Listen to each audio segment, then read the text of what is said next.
Alright guys, back on the Aveo. I come out here and was pedaling and kind of got carried away and forgot the video. Anyway, we got the caliper off. We got the caliper bracket off. We got the screws out of the rotor.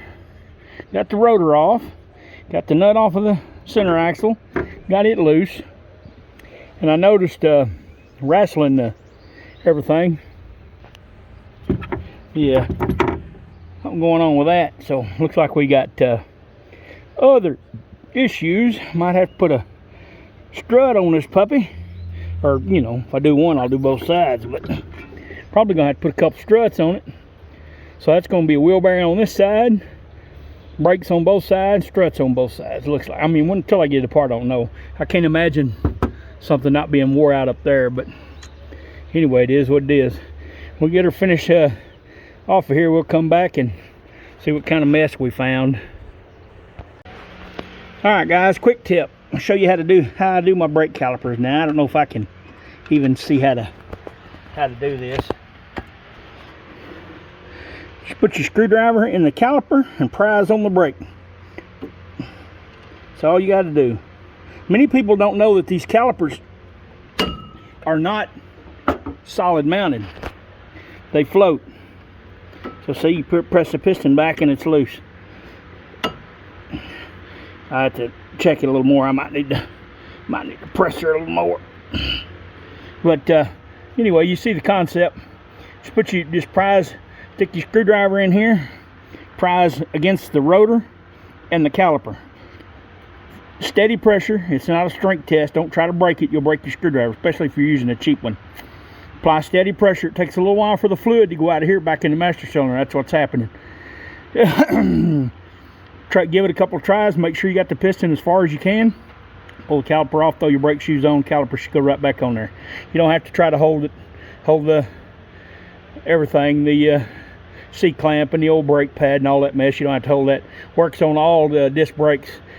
The 4-piston calipers have 2 back here and 2 out here. They don't float like this. They apply on both sides, so you have to press each side back. Like the Corvette, it has a pin. You pull the pin out and the shoes slide out this way. You don't even have to take the caliper off. But they're more trouble to put back. And the rear, some cars have the emergency brake integrated into the caliper, and you have to have a tool to put those back. You can't use this method. But like the full-size GM trucks, they have the emergency brake inside of the brake rotor, like a drum brake. And the thing works on them. Another thing works on the full-size Chevrolet trucks. So you can pull one bolt out, raise the caliper up, change the shoes, lay it back down, tighten it back up. You don't even have to pull both bolts out of it. Anyway, like, share, and follow.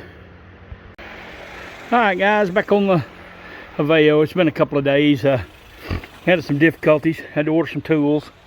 Found some other parts bad. Had to order some more parts. So been a few days. Going to be a few more days. We're still waiting on some parts. What got me held up is I could not get the ball joint to break loose. Now on a regular car, you know, like a Chevrolet pickup or something like that, the way the front suspension works, the control arms are always in a bind. The spring's always pushing on them.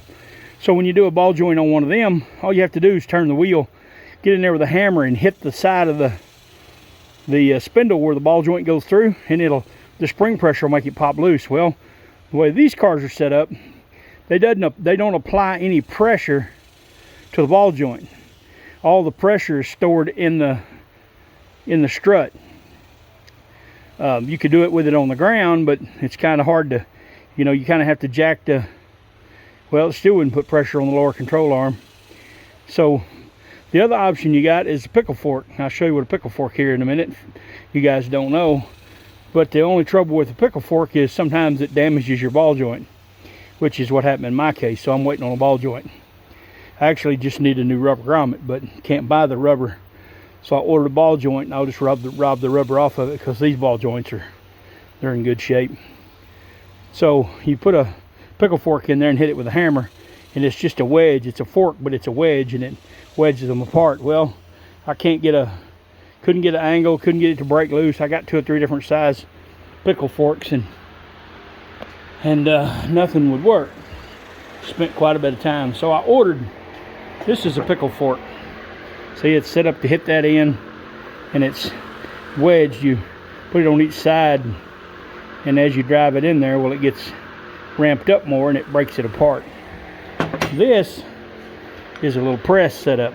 This goes underneath the spindle, and this goes on top on the bolt. And then you just tighten this bolt and it pops it apart. If you're watching this video and you got to do some kind of work, I would probably not buy this and just buy these. This will pop them loose every time and it doesn't hurt the boot. This is fine if you're replacing the ball joint. You don't care if the rubber gets tore up or not, but why not just go this route and be done with it either way. So anyway, here's the method we use to get the bearing out. Here's the old bearing out of the spindle. This goes on the outside and this goes on the back side, and then you just put this bolt through all of it. It has bearings on here so it turns easy. See, there's a bearing right there, and you just tighten this bolt, and this is locked on the hub, and this goes through the hole and brings the bearing out.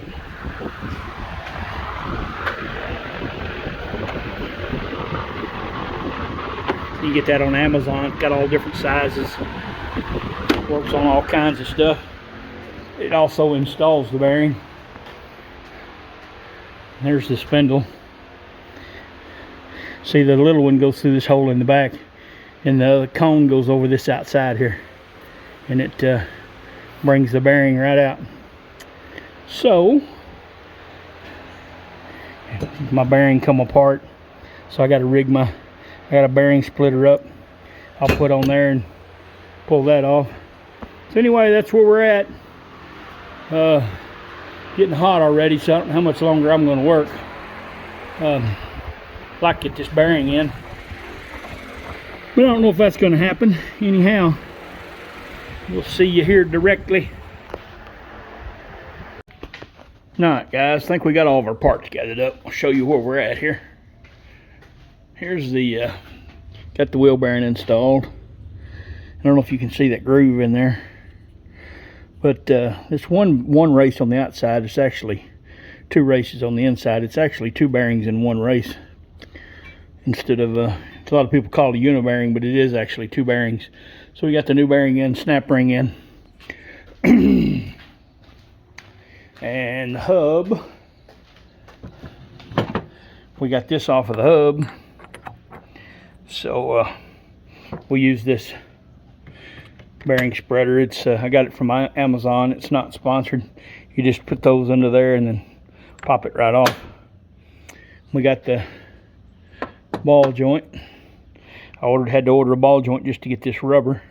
You're probably asking yourself, why didn't you just put the whole ball joint on there? Well, this ball joint, I probably can't show it. Probably can't see good enough to show it, but the ball joint, I'm sure you can't see it. Nah, it's too much crap in the way. The ball joint, oh there it is riveted to the across the A-arm. So in order to get that out, you have to pull the A-arm off and grind and chisel and drill and fool around for an hour or two, and it's just not worth it. If the ball joint was bad, I would just order a replacement A-frame, put the whole control arm on there with all new bushings and everything, be done with it. But it's not bad. You see, struts held in with one nut, and the rubbers wore out. So got struts in there. Got to press the hub back in the bearing. Oh.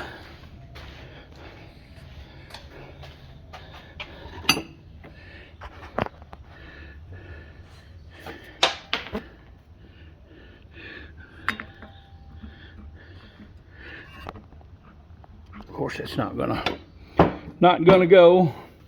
Anyway, we got to press the hub back in the bearing, and then change the strut and start putting it together. So anyway, I'm gonna get it all back together, and then I'll be back. All right, guys, all back together. New strut. And see, we don't have the rattly anymore. She's good and tight. Got new shoes, or pads, and a bearing which you can't see. So we're gonna put the wheel back on it and spin it around and do the other side. We're only doing brakes and strut on the other side, no wheel bearing. It's good. Anyway, I'll return. Alright, guess we got this job about wrapped up. You can see new brake shoes, new caliper. So we did not caliper, strut. It's hot. Brake shoes on both sides, struts on both sides, wheel bearing on the driver's side.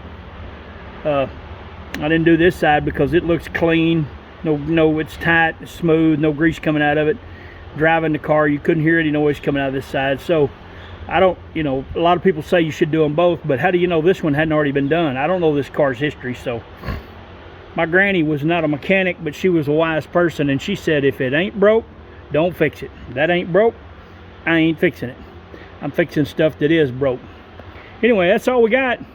Got the front end all done. We just got to put the wheel back on it, but I wanted to show y'all that I sell this car. I'm gonna put this car up for sale, and people that ask me questions about it, I give them a link to these YouTube videos where if you buy a car from me, you can see the work that I actually did to it. You're not just, it's hard to crawl under a car and look for new parts, especially if it's somebody don't even know what they're looking for. So, there's the old strut. The other one's behind the toolbox over there. So they can look at these videos and say, yeah, that's new parts he's putting on. See him coming out the box. Anyway, that's it. That's where we're gonna leave it. Next video will be the back door. I finally got the back door. Both back door window regulators are bad. I got to do them next, and then I'm done. I'm gonna send it out and have the oil changed, have the windows tinted, and then I'm gonna have the low tire pressure lights on, and all the tires are aired up. So I'm gonna have all that checked, make sure it's good, and then she'll be on marketplace. 2010 Chevy Aveo. It's only got 105,000 miles on it. Should make somebody an excellent car. All right, share, like, hit that like button. What else do you have to do? You're not that busy. Hit the like button. I got videos got over 6,000 or 7,000 views. I ain't got 20 likes. That's ridiculous. Give us back a little bit. We're putting these videos out for your education. Help us out a little bit. Anyway, subscribe and share and follow and all that other BS everybody says. Thanks for watching.